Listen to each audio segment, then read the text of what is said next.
नमस्कार, स्वागत है आप सभी का कथा सागर चैनल पर। देवगुरु बृहस्पति को बुद्धि और शिक्षा का कारक माना जाता है। गुरुवार को बृहस्पति देव की पूजा करने से धन, विद्या, मान सम्मान, प्रतिष्ठा और कई अन्य मनोवांछित फल की प्राप्ति होती है। गुरुवार को भगवान बृहस्पति देव की पूजा का विधान है। गुरुवार के दिन व्रत और कथा सुनने से घर परिवार में सुख समृद्धि बनी रहती है। तो आइए सुनते हैं गुरुवार व्रत कथा।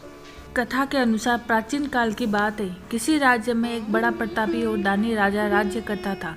वह हर गुरुवार को व्रत रखकर दीन दुखियों की मदद करके पुण्य प्राप्त करता था, परंतु ये बात उसकी रानी को अच्छी नहीं लगती थी। वह न तो व्रत करती थी और न ही दान पुण्य में विश्वास रखती थी। इतना ही नहीं, वह राजा को भी ऐसा करने से मना करती थी। एक समय की बात है, राजा शिकार खेलने के लिए वन गए। घर पर रानी और दासी थी। उसी समय गुरु बृहस्पति देव साधु का रूप धारण कर राजा के दरवाजे पर भिक्षा मांगने गए। साधु ने जब रानी से भिक्षा मांगी तो वह कहने लगी, हे साधु महाराज, इस दान और पुण्य से तंग आ गई हूँ। आप कोई ऐसा उपाय बताएं जिससे कि सारा धन नष्ट हो जाए और मैं आराम से रह सकूं। इतना सुनकर बृहस्पति देव ने कहा, हे देवी, तुम बड़ी विचित्र हो। संतान और धन से कोई दुखी होता है? अगर अधिक धन है तो इसे शुभ कार्य में लगाओ, कुंवारी कन्याओं का विवाह कराओ, विद्यालय और बाग बगीचे का निर्माण कराओ, जिससे तुम्हारे दोनों लोग सुधरे। परंतु साधु की इन बातों से रानी को खुशी नहीं हुई। उसने कहा कि मुझे ऐसे धन की आवश्यकता नहीं है जिसे मैं दान दूं, जिसे संभालने में मेरा सारा समय नष्ट हो जाए। तब साधु ने कहा, अगर तुम्हारी ऐसी इच्छा है तो मैं जैसा तुम्हें बताता हूँ तुम वैसा ही करना। गुरुवार के दिन तुम घर को गोबर से लीपना, अपने बालों को पीली मिट्टी से धोना, राजा से हजामत करवाने को कहना, भोजन में मांस मदिरे का उपयोग करना, कपड़े धोबी के वहाँ धुलवाना। इस प्रकार 7 बृहस्पतिवार करने से तुम्हारा समस्त धन नष्ट हो जाएगा। इतना कहकर साधु के रूप में बृहस्पति देव अंतर्ध्यान हो गए। साधु के अनुसार कही बातों को पूरा करते हुए रानी को केवल 3 बृहस्पतिवार ही बीते थे कि उसकी समस्त धन संपत्ति नष्ट हो गई। भोजन के लिए राजा का परिवार तरसने लगा। तब एक दिन राजा ने रानी से बोला कि हे रानी, तुम यहाँ रहो, मैं दूसरे देश को जाता हूँ, क्योंकि यहाँ पर सभी लोग मुझे जानते हैं, इसीलिए मैं कोई छोटा कार्य नहीं कर सकता। ऐसा कहकर राजा दूसरे देश चला गया। वहाँ वह जंगल से लकड़ी काट कर लाता और शहर में बेचता। इस तरह वह अपना जीवन व्यतीत करने लगा। इधर राजा के परदेश जाते ही रानी और दासी दुखी रहने लगे। एक बार जब रानी और दासी को 7 दिन तक बिना भोजन के रहना पड़ा तो रानी ने अपनी दासी से कहा, हे दासी, पास ही के नगर में मेरी बहन रहती है, वह बड़ी धनवान है, तू उसके पास जा और कुछ लेकर आ ताकि थोड़ी बहुत गुजर बसर हो जाए। दासी रानी की बहन के वहाँ गई। उस दिन गुरुवार था और रानी की बहन उस समय बृहस्पति व्रत की कथा सुन रही थी। दासी ने रानी की बहन को अपनी रानी का संदेश दिया, लेकिन रानी की बड़ी बहन ने कोई उत्तर नहीं दिया।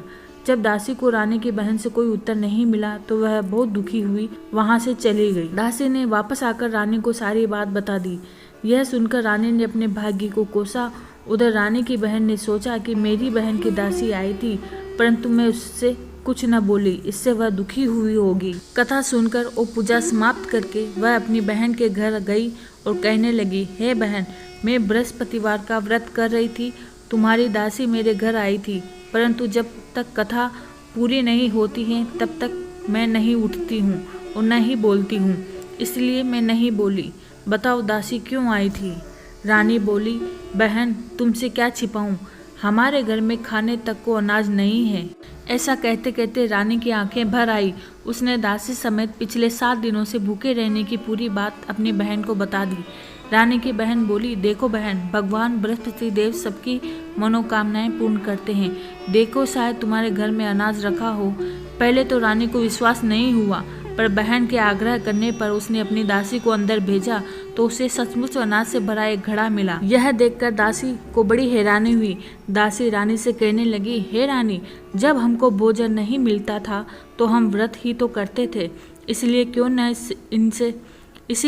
न इनसे व्रत और कथा की विधि पूरी पूछ ली जाए ताकि हम भी व्रत कर सके। तब रानी ने अपनी बहन से बृहस्पतिवार व्रत के बारे में पूछा। बहन ने बताया, बृहस्पतिवार के व्रत में चने की दाल, मुनगा, केले की जड़ में अर्पित करें और दीपक जलाएं। व्रत कथा सुने और पीला भोजन ही करें। इससे बृहस्पति देव और भगवान विष्णु प्रसन्न होते हैं। व्रत और पूजा की विधि बता। रानी की बहन अपने घर लौट गई। 7 दिन के बाद जब गुरुवार आया तो रानी और दासी ने व्रत रखा। वह गुड़साल में जाकर चना और गुड़ लेकर आई। फिर उससे केले की जड़ विष्णु भगवान की पूजा की। अब पीला भोजन की चिंता को लेकर दोनों बहुत दुखी हुई। उन्होंने व्रत रखा था, इसीलिए बृहस्पति देव उनसे प्रसन्न थे। वह एक साधारण व्यक्ति का रूप धारण कर 2 थालों में पीला भोजन दासी को दे गए। भोजन पाकर दासी प्रसन्न हुई और फिर रानी के साथ मिलकर भोजन ग्रहण किया। उसके बाद वह सभी गुरुवार को व्रत और पूजा करने लगी। बृहस्पति देव की कृपा से उनके पास फिर से धन संपत्ति आ गई, परंतु रानी फिर से पहले की तरह आलस्य करने लगी। तब दासी बोली, देखो रानी, तुम पहले भी इस प्रकार आलस्य करती थी। तुम्हें धन रखने में कष्ट होता था, इस कारण सभी नष्ट हो गया। और अब जब बृहस्पति देव की कृपा से धन मिला है तो तुम्हें फिर से आलस्य होने लगा है। रानी को समझाते हुए दासी कहती है कि बड़ी मुसीबतों के बाद हमने ये धन पाया है, इसलिए हमें दान पुण्य करना चाहिए, भूखों को भोजन कराना चाहिए, धन को शुभ कार्य में खर्च करना चाहिए। इससे तुम्हारे कुल को यश बढ़ेगा और स्वर्ग की प्राप्ति होगी और पितृ प्रसन्न होंगे। दासी की बात मानकर रानी अपना धन शुभ कार्य में खर्च करने लगी। इससे पूरे नगर में उसका यश बढ़ने लगा। बृहस्पतिवार व्रत कथा के बाद श्रद्धा के साथ आरती की जानी चाहिए और उसके बाद प्रसाद बांटकर उसे ग्रहण करना चाहिए। जिस प्रकार बृहस्पति देव ने रानी के दिन फेरे, उसी प्रकार सभी कथा पढ़ने और सुनने वाले के दिन फेरे।